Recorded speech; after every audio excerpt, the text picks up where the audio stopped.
बहुत समय पहले की बात है। एक गांव में दो आजड़ी बड़े प्यार से इकट्ठे रहते थे और सांझ सांझ में ही काम धंधे कर लिया करते थे।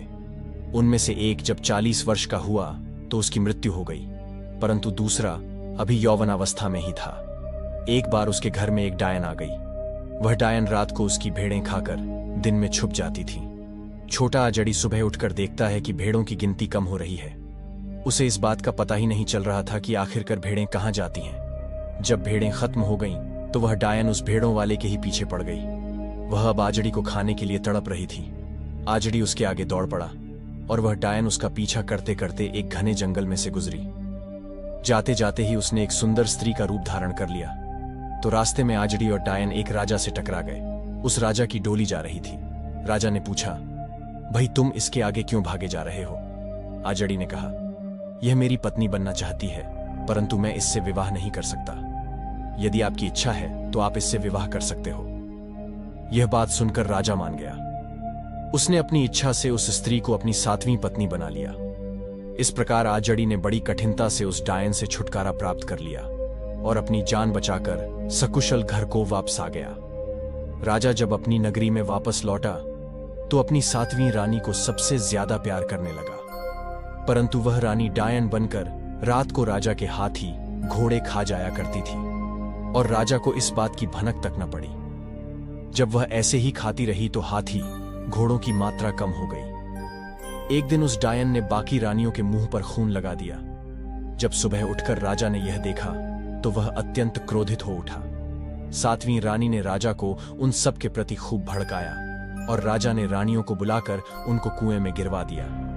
अब डायन रानी महल में खुशी से रहने लगी। इसका कारण यह था कि अब वह पूरे राज्य की रानी जो बन चुकी थी। ईश्वर की कृपा से जिस कुएं में रानियों को गिराया गया था, उस कुएं का पानी सूख गया। कुएं में रहती हुई रानियां खूब तड़पने लगीं। एक रानी के यहां पुत्री ने जन्म लिया तो दूसरी रानियों ने कहा, चलो बहन, हम इसको खा लें। उन्होंने उस लड़की के 6 टुकड़े कर दिए। 5 रानियों ने तो अपना अपना हिस्सा खा लिया, परंतु सबसे छोटी रानी ने अपना हिस्सा संभाल कर रख दिया। इस प्रकार 5 रानियों के यहाँ बेटियां हुई और वे उनके हिस्से करके खाती रहीं। छोटी रानी ने एक पुत्र को जन्म दिया। वह 4 वर्ष का हुआ तो रानियों ने कहा, चलो हम इसे भी खा लेते हैं। यह कौन सा हमें अपनी पुत्रियों से प्यार है? छोटी रानी ने उत्तर दिया, लो ये अपनी बेटियों के हिस्से। मैंने तो तुम्हारी बेटियों के टुकड़े खाए नहीं, तो तुम मेरे पुत्र को कैसे खा सकती हो? रानियों ने अपनी पुत्रियों के टुकड़े लेकर उन्हें भी खा लिया। अब वह लड़का 10 वर्ष का हुआ तो रानियां मेंढक और कीड़े मकोड़े खाकर अपना जीवन निर्वाह करती रहीं, या कभी फूल पत्ते जो कुछ भी मिलता उनको खाकर अपना निर्वाह करने लगी। अब लड़का कुएं में से बाहर जाने लगा। वह गांव जाकर रानियों के लिए भोजन मांग कर लाता। रानियां अपना अच्छे से गुजारा करने लगी और उस लड़के को आशीर्वाद देने लगी। छोटी रानी की भी वे इज्जत करने लगी। उस लड़के की शक्ल सूरत राजकुमारों जैसी थी। एक बार डायन रानी ने उसे कुएं में से बाहर निकलते देख लिया था। वह ईर्ष्या के मारे राख हो गई और उसे यह भी पता चल गया कि ये उनको खाना भी लाकर देता है। डायन रानी ने लड़के को अपने पास बुलाया और कहा, बेटा तुम खाना देकर मेरे पास आना। लड़का रोटी देकर चला गया और डायन बनी रानी के पास पहुंच गया। उस डायन ने लड़के को एक पत्र दिया और कहा, मेरे माता पिता दैत्य हैं। मेरे माँ में शेर और चीते हैं तथा चाचे और ताए गीदड़ हैं। तुम उनको यह पत्र दे आओ, वे तुम्हारा स्वागत करेंगे। मार्ग में लड़के को भगवान के कुछ फरिश्ते मिल गए। उन्होंने उस पत्र को पकड़ लिया और पूछने लगे कि इस पत्र में क्या लिखा है। उन्होंने उस पत्र को पढ़ा तो पाया कि उसमें लिखा था, शेरो चीतो तुम्हारा भांजा आ रहा है, इसे खा लेना। फरिश्तों ने वह पत्र फाड़ दिया और उसके स्थान पर लिख दिया, शेरों चीतों तुम्हारा भांजा आ रहा है, तुम इसका अच्छे से स्वागत करना। पत्र शेरों के देश में पहुंच गया। शेर लड़के के सामने आए तो लड़के ने उनके आगे पत्र रख दिया। पत्र देखकर वे बहुत प्रसन्न हुए। वह शेरों के राजा के पास उस लड़के को ले गए और राजा ने उसे अपनी पीठ पर बैठाकर सैर करवाई। शेर ने कहा, तुम मेरी पीठ से एक बाल खींच लो, जो कि तुम्हारे बहुत काम आएगा। जब भी तुम संकट में होगे तो इस बाल को हिला देना, हम हाजिर हो जाएंगे।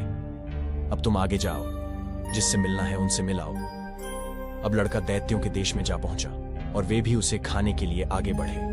परंतु लड़के ने पहले ही उनको पत्र दे दिया। वे सभी उस पत्र को पढ़कर बहुत प्रसन्न हुए। उन्होंने लड़के को उठाया और अपने महाराज के पास ले गए। दैत्य यह जानकर बहुत ही प्रसन्न हुआ कि यह तो मेरा दोहता है। दैत्य ने उस लड़के की बहुत सेवा शुश्रूषा की और रोज उसे नए नए व्यंजन खिलाने लगे। इस प्रकार उस देश में रहते हुए उसे 1 वर्ष बीत गया। उसने अपनी नानी मां से पूछा, यह चक्की कैसी है? इसके मध्य और इर्द गिर्द मुर्गी क्यों रखी हुई है? और इन कबूतरों तोतों का यहां क्या काम है? यह सुनकर नानी ने बताया, बेटा, यदि इस चक्की को उल्टा घुमा दिया जाए तो सभी दैत्य देश छोड़ जाएंगे हैं और कभी भी वापस नहीं आ सकते। इस मुर्गी में तुम्हारी अम्मा के प्राण हैं, कबूतर में तुम्हारे मामा के प्राण हैं और इन तोतों में तुम्हारे फूफा और मौसा के प्राण हैं। एक दिन नानी जब किसी काम से बाहर गई तो लड़के ने चक्की को उल्टा चक्र दे दिया। इस प्रकार वह दैत्य देश छोड़ गए। लड़का कबूतर, तोते और मुर्गी को उठाकर अपने देश चल पड़ा। जब लड़का अपने देश में पहुंचा तो यह देखकर डायन रानी चकित हो गई और सोचने लगी कि यह बच कैसे गया।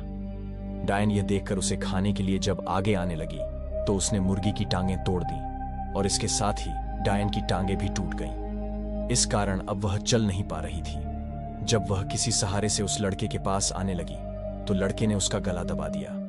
डायन की वहीं पर मृत्यु हो गई। राजा को जब इस बात का पता चला तो वह लड़के के पास आकर कहने लगा, हे बदमाश, दुष्ट, तुमने मेरी रानी का खून कर दिया है, मैं तुम्हें कड़ा दंड दूंगा।